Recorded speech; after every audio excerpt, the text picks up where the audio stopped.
Hello students, how are you all? Welcome to Affairscloud, Learn to Lead.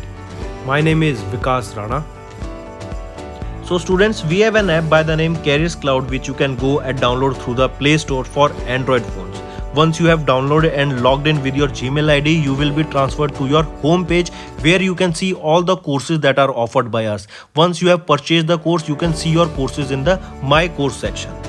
But why our courses are so better? Why we think we provide you one of the best content? Because we provide you content on daily basis. In the daily basis, we provide you current affairs with 20 questions quiz as well as the PDF of the current affairs of daily. Then similarly for weekly, on weekly basis we provide you current affairs PDF as well as a 50 questions quiz that will help you to revise all the content that you have learned. Then on monthly basis also we provide you top 100 current affair questions PDF that will be the compiled PDF of the 100 questions of that particular month that will be very helpful for you. And not just this friends, we provide you in English as well as in Hindi too. So both English and Hindi students can enjoy our courses. Apart from this friends, we also provide you banking related question answers, the banking related MCQ questions, the quizzes that will help you prepare for the bank exams. Not just that friends, we provide you a new way of learning, that is your infotainment infographics. That is a different and interesting way of learning. Apart from this, we cover 20 topic wise current affairs. These topics are important such as apps, portals, important days, books and authors days, national affairs, international affairs, sports, defense, all these topics, these are highly important and questions from these particular topics are asked. Also we cover state-wise current affairs also that will help you to prepare for your state exams. Also friends, as I told you, if you use the code Vikas10, you will be given extra 10% discount on the purchase you make. If you have any problem regarding login and your application, then you can contact us on support@of Affairscloud.com. This is our email ID and you can contact us on our mobile phone, that is 9677333862. Hello students, how are you all? I hope you are all good. So students, in today's video we will be discussing important current affairs of 17th of August. The session will be very important and interesting, so do pay attention till the end. Also friends, we will be discussing some important questions that will be very beneficial for you, so do take a note of these questions. First question is, which union ministry launched the Smile 75 initiative? We have told you what was this initiative. It was to stop people from begging. Stop people from begging.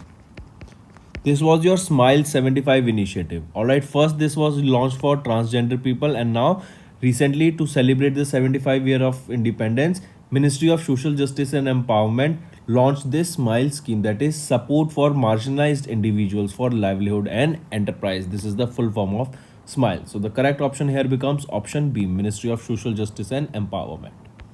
Next, which country hosted the bilateral air exercise by the name Udar Shakti? This Udar Shakti exercise was conducted between which two countries? Tell me. It was between Indian Air Force and Malaysian Air Force. I repeat, it was between Indian Air Force and Malaysian Air Force. This exercise Udar Shakti was conducted. Then remember location. Here the question asked here is, which country hosted it? It was hosted by Malaysia. Alright, it was a 4-day long exercise that included air combat drills between two air forces.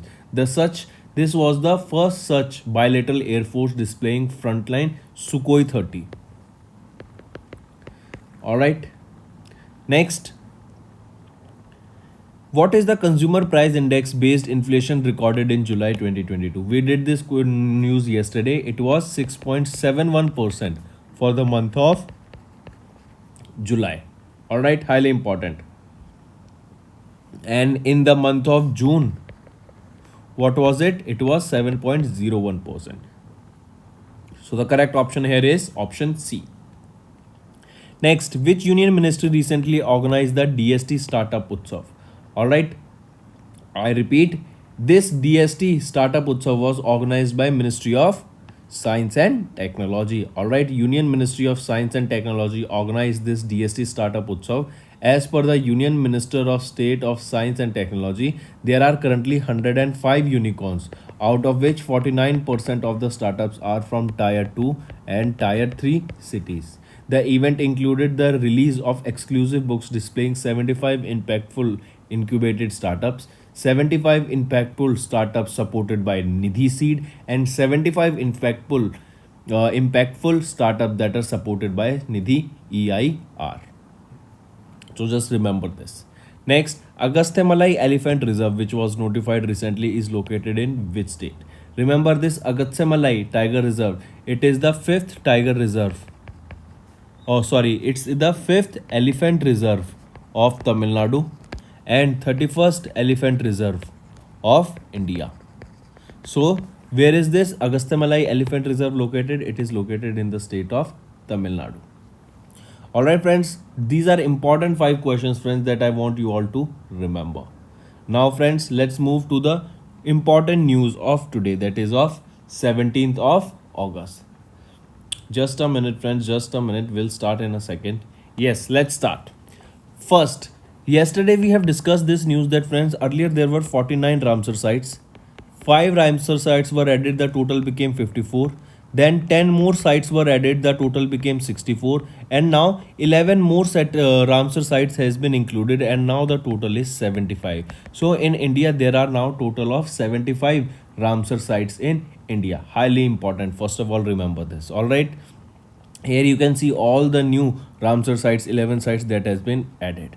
So on August 13th, India designated 11 more wetlands under the Ramsar conservation or the conservation of wetland, taking the total number of Ramsar sites in India to 75 from 64 with area coverage of 13,26,677 hectare.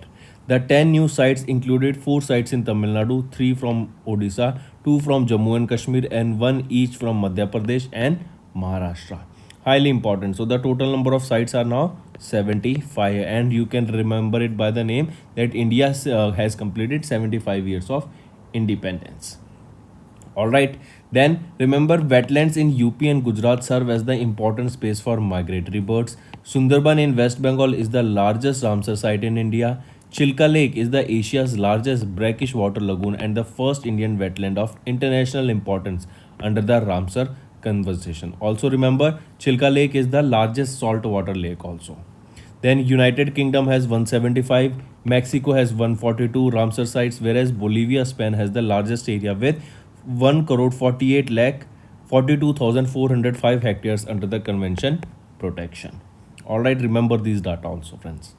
Moving on to the next news. Next is India's annual green finance is just 1/4 of its need as per the CPI, that is your Climate Policy Initiative report stated that they released a report that is Landscape of Green Finance in India, and according to this report, which is an update on the systematic assessment of India's green investment and evaluates whether India is on the track in achieving its target under nationally determined contributions or not. As per the report, India's green investment flows are falling short of the country's current need for its ambitious climate goals. That means India is not investing the right amount that it should do in the environment. The track green finance in 2019-2020 was around 309,000 crore rupees, nearly $44 billion per annum, which is less than the fourth of India's need.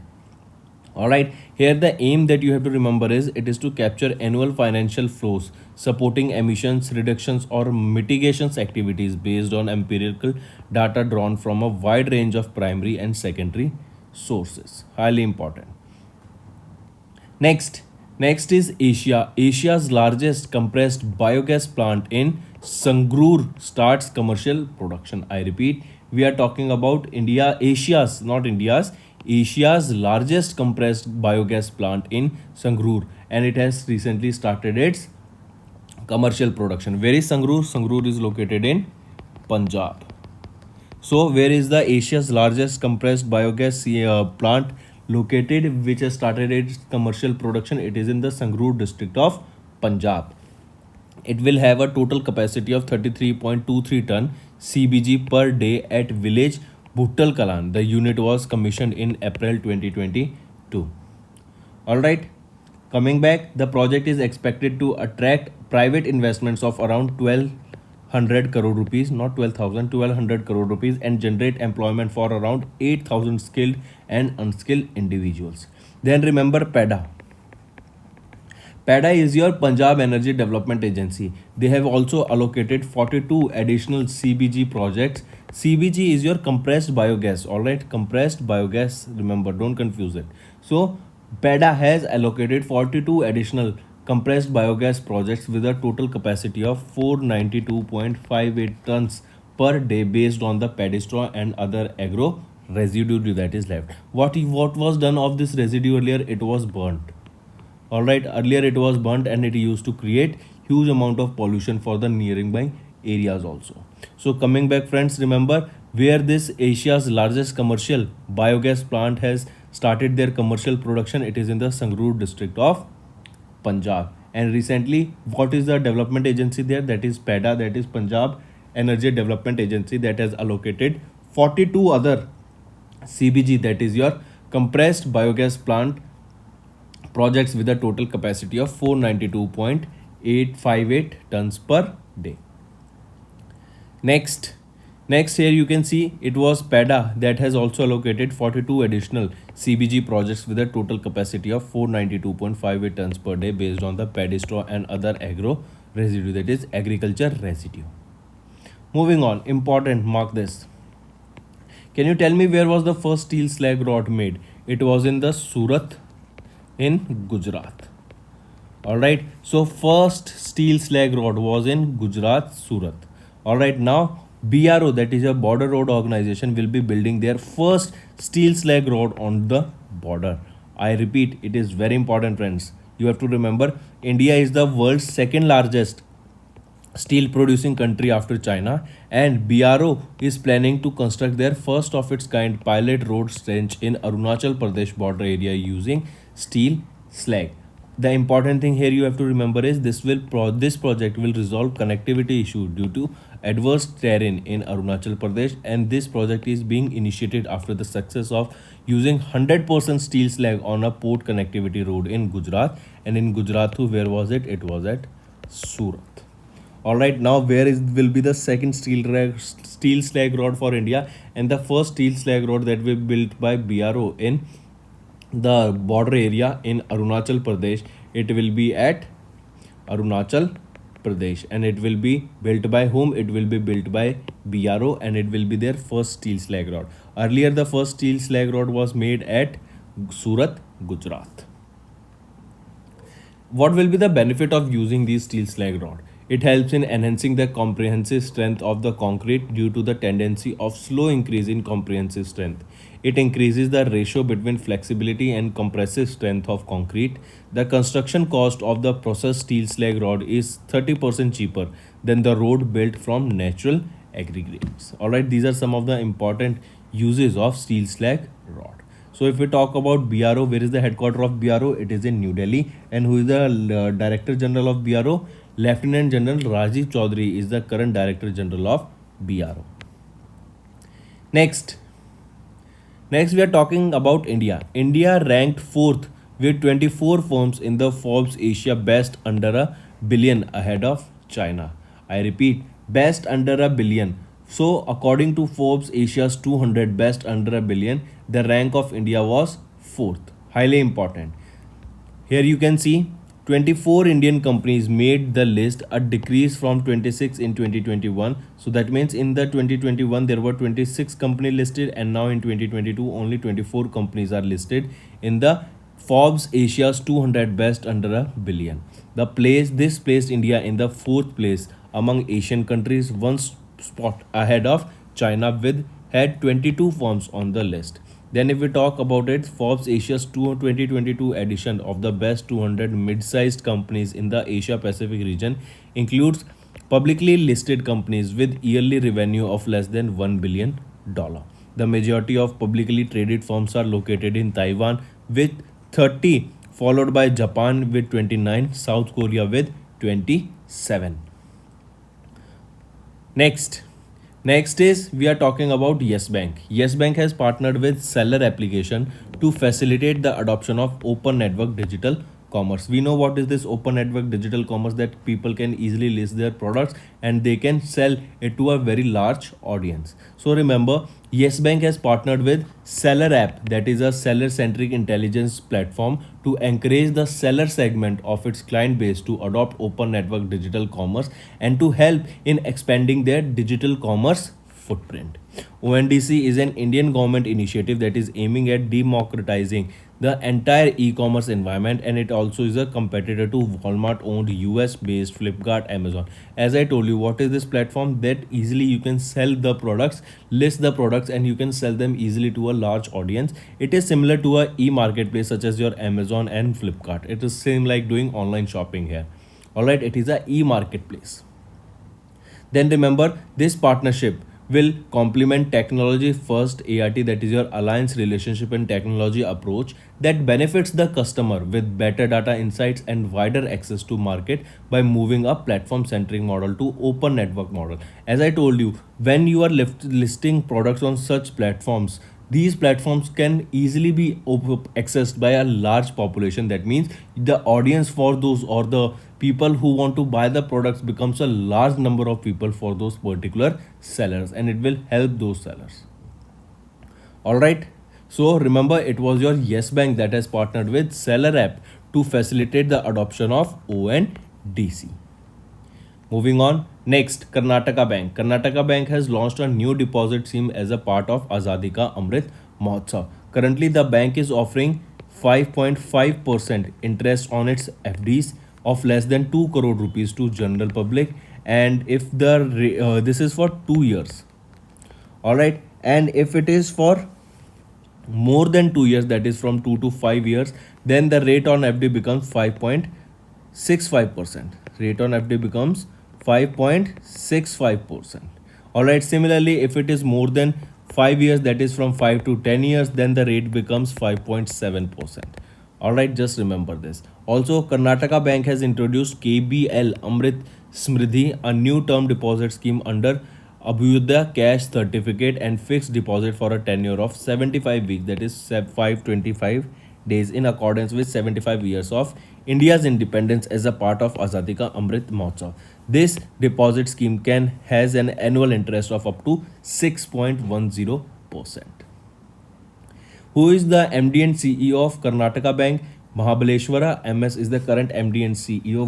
When was it established? It was established in 1924. Where is the headquarter? In Mangaluru, Karnataka. Next, SBI. Now we are talking about SBI. SBI has launched a Utsav fixed deposit scheme on the 76th Independence Day. All right. So SBI has launched a unique term deposit program called Utsav Deposit on the occasion of its India's 75 year of independence, which is celebrated as Azadi Ka Amrit Mahotsav. This is a fixed deposit scheme with higher interest rates that is effective from 15th of August 2022, and the scheme is valid for a period of 75 days. Through this scheme, SBI will offer an interest rate of 6.10% per annum on fixed deposit with a tenure of 1000 days. In addition, SBI has mentioned a special SBI We Care deposit for senior citizens in its website, under which eligible senior citizens will get an additional interest rate of 0.5% over the above regular interest rates. Moving on to next news. Next is Tamil Nadu police have been awarded President's Color by Vice President Venkaiah Naidu. I repeat, if we talk about President's Color, it is the highest honor given to the military, paramilitary and police force of the states and union territory by the President. So remember, it was recently the Tamil Nadu State Police that was awarded with the President's Color by Vice President Venkaiah Naidu. Highly important. Alright. Next. Here you can see the Tamil Nadu police has become the first state in South India and among the 10 other states in India to showcase the honor. The Indian Navy was the first Indian armed force to be awarded the President's Color by Dr. Rajendra Prasad in 1951. And President's Colors is the highest honor given to the military, paramilitary, police force of states and union territories. Next, we are talking about Union Minister Jitendra Singh has launched India's first saline water lantern that was named Roshni. I repeat, recently Union Minister Jitendra Singh of Minister of States or Minister of Earth Science has introduced Roshni, that is India's first saline water lantern that uses seawater as an electrolyte between specially designed electrodes to power LED, that is your light emitting diode lamp. So it is a kind of lantern that will be powered by saline water. This is a first of its kind lantern that was unveiled during his visit to Sagar Anvikshika, a coastal research vessel operated and used for the coastal research by the National Institute of Ocean Technology, Chennai, Tamil Nadu. If we talk about Roshni saline lantern would provide ease of living to the poor and needy, notably the fishing community living alongside 7,500 kilometer long coastal line, which is home to 9 coastal states and around 1,382 islands. The saline lantern could be powered by any saline water or normal water mixed with common salt, also making the technology feasible and affordable to use even in the hinterlands where the salt water is not available. But any individual or a fisherman or a person who is doing fishing in the sea during the evening hours or during late night, for those people this lantern will be a game changer, and as they can just use the water from the sea or ocean itself to power this particular lantern, as it will be powered by through the saline water. All right, so who launched it? It was launched by Union Minister Jitendra Singh. Highly important. Next. Next is India. India has recently developed a 3D printed cornea. Cornea is a front part of the eye, you can see here. Alright, so recently researchers from Hyderabad, a team of clinicians and scientists from LV Prasad Eye Institute, that is LV Prasad Eye Institute from Hyderabad, and Indian Institute of Technology Hyderabad, and Center for Cellular and Molecular Biology, these came together and developed India's first 3D printed artificial cornea and transplanted into a rabbit's eye. Highly important. The development in animal modules provided hope to those who lost their vision due to corneal damage, and it is also optically and physically suitable for transportation. Important friends, you have to remember. So in India, 3D printed cornea was developed by scientists from Hyderabad institutes, and this cornea that was 3D printed was then transplanted into the eye of a rabbit. Highly important. Also remember, if we talk about the 3D printed artificial cornea, the printed corneas need to undergo further clinical testings and developments before they can be used in the human patients, which could take several years. The researchers used decellularized cornea tissue matrix and stem cells derived from the human eye to develop a unique biometric hydrogel that was used as a background material for the 3D printed cornea. Next.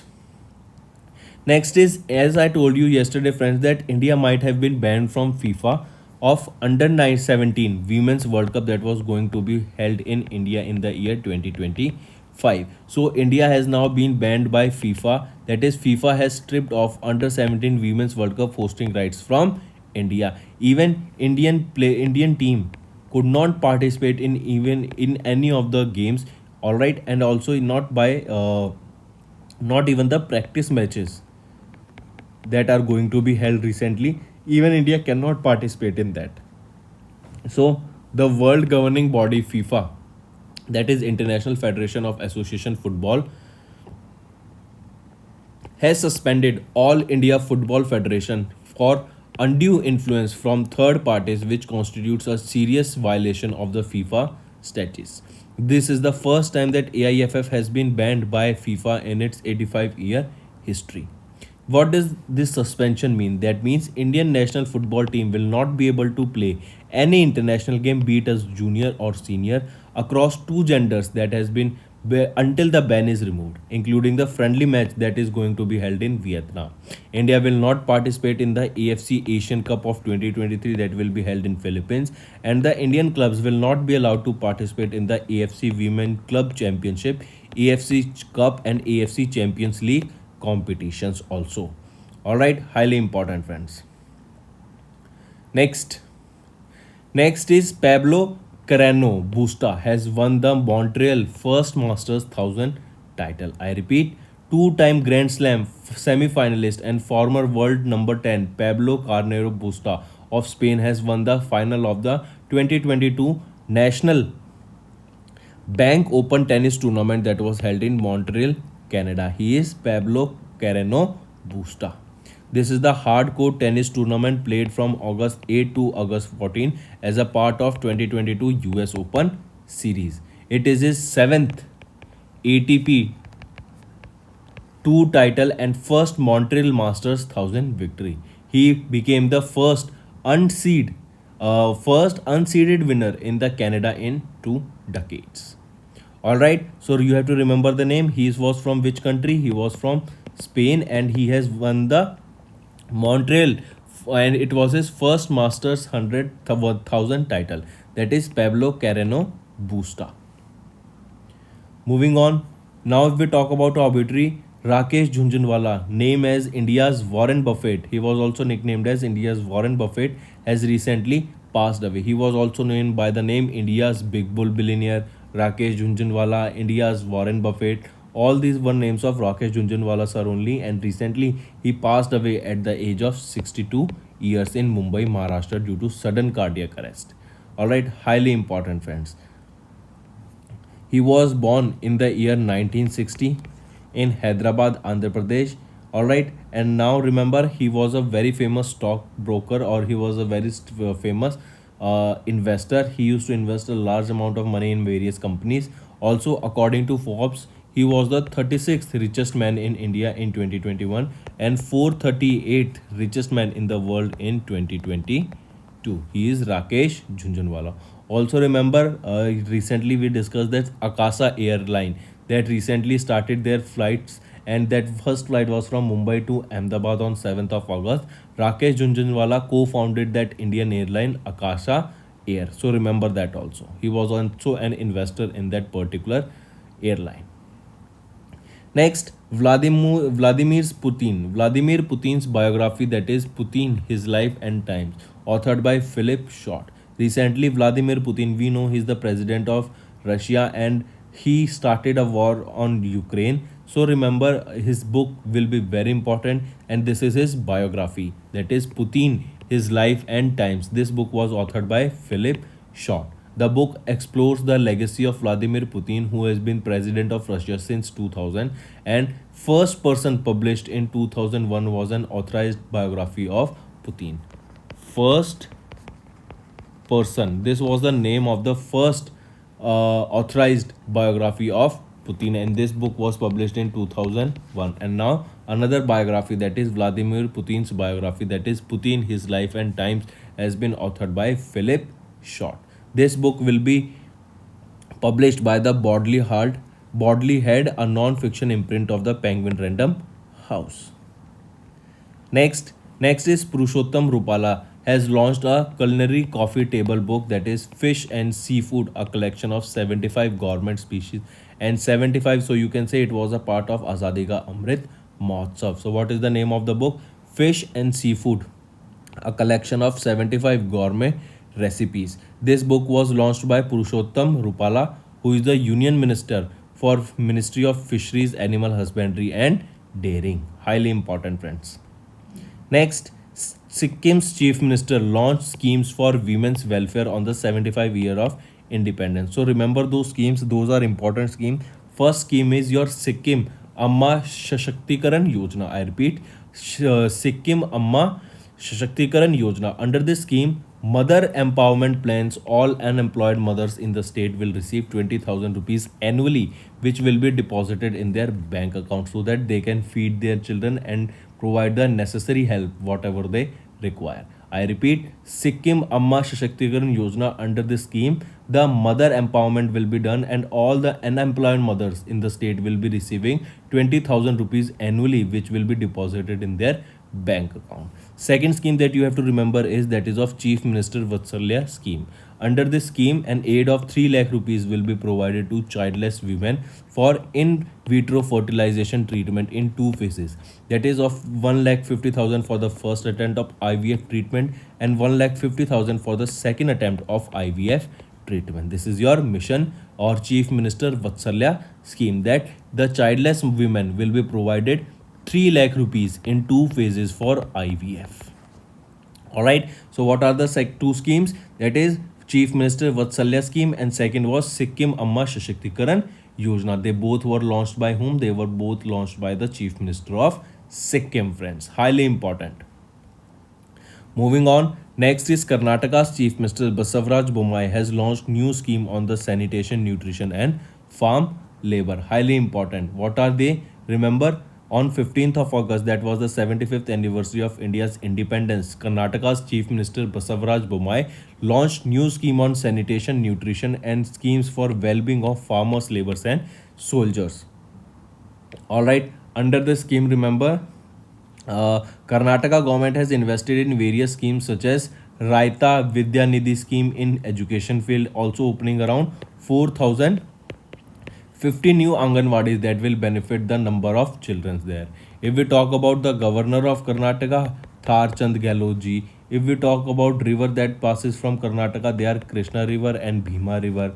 Then remember, if I ask you, who is the Chief Minister of Karnataka? He is Basavaraj Bommai. Highly important.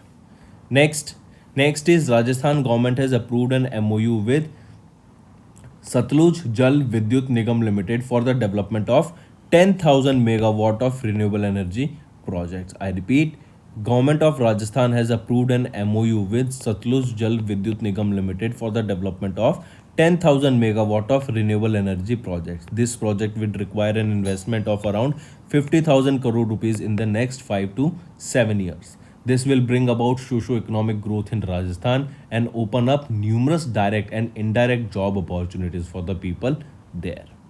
Alright friends, so these were some your important current affairs for the day. Now let's quickly revise all of them in one go. India has added 11 more wetlands and now the total number of Ramsar sites is 75. India's annual green finance is just 1/4 of its needs as per the CPI report. Asia's largest compressed biogas plant begins operation in Punjab's Sangrur district. BRO Build will be building their first steel slag rod in Arunachal Pradesh border, and the first steel slag rod that was launched on pilot basis was in Surat, Gujarat. Forbes Asia's 200 best under a billion 2022 ranking, India secured 4th position with 24 firms. Yes Bank has partnered with SellerApp to facilitate adoption of ONDC. Karnataka Bank has launched new deposit scheme as a part of Azadi Ka Amrit Mahotsav. SBI has launched Utsav fixed deposit scheme on 76th Independence Day. BYD India signed an MOU with HDFC Bank for stock financing solutions. Remember this. Tamil Nadu police have been awarded President's Colors by the Vice President Venkaiah Naidu. Very important question. Union Minister Jitendra Singh has introduced Roshni scheme, that is the first saline water LED lamp. This can even be powered by normal water plus salt. India's first 3D printed cornea developed by scientists from Hyderabad. India banned by FIFA took back under 17 Women's World Cup 2022 hosting rights. Also remember, India's team cannot take part in these games now. Pablo Carreno Busta has won the Montreal's first Master 1000 title. Rakesh Jhunjhunwala, nicknamed as India's Warren Buffett, recently passed away due to cardiac arrest. Vladimir Putin's biography, Putin, His Life and Times, authored by Philip Short.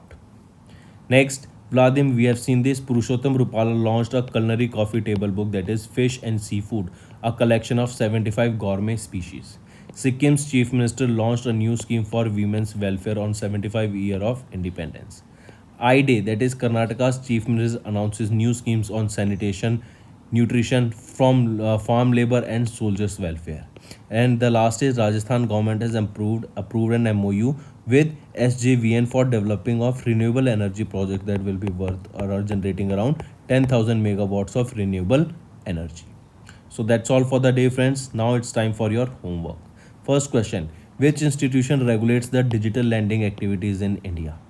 Second, which countries are associated with Trans-Himalayan Multidimensional Connectivity Network? Third, which institution launched Spark Virtual Space Technology Park? Fourth, as per the recent changes in Atal Pension Yojana, which category of beneficiaries are excluded from this particular Atal Pension Yojana from 1st of October 2022? Tell me. Fifth, NIPAM, which was seen in news recently, is associated with which field? And you have to give me the full form of NIPAM also. Alright. So friends, these are your 5 questions that I want you to comment below the answer of which, as they will be helping you for your revision perspective. Also friends, that's all for the day. I hope you have enjoyed the session. If you want us to continue with such session, all you have to do is like the video and comment below what are your views on such type of sessions. So that's all for the day friends. Thank you and have a nice day. That's all for the day, friends. I hope you enjoyed the session, and you can follow us on the YouTube channel, as well as apart from YouTube channel, you can go and follow us at Affairscloud Telegram channel. And if you have any queries related to the content or the of courses offered to you or the payment which you did on the application, you can contact us on the number provided, that is 7677333862. Apart from this friends, you can follow us on the Facebook as well as on Instagram handle, that is Affairscloud_official. In the end friends, if you use a code that is Vikas10, you will be getting an additional extra 10% discount by using this code Vikas10.